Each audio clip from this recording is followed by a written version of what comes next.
Hello, today I will show you how to remove light scratches from your car paint using rubbing compound. As you can see, I have a few light scratches on my paint, which I'm going to buff out with this rubbing compound. The first step is to apply some rubbing compound onto the scratch.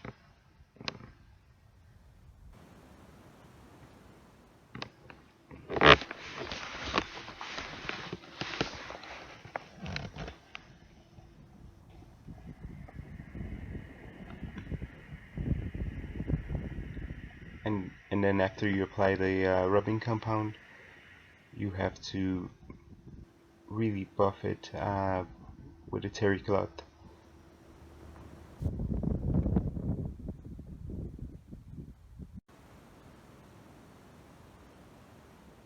This is after I buffed it for a while, and the scratch is now gone.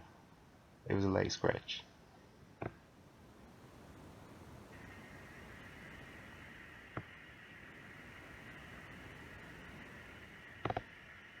Alright, thanks for watching.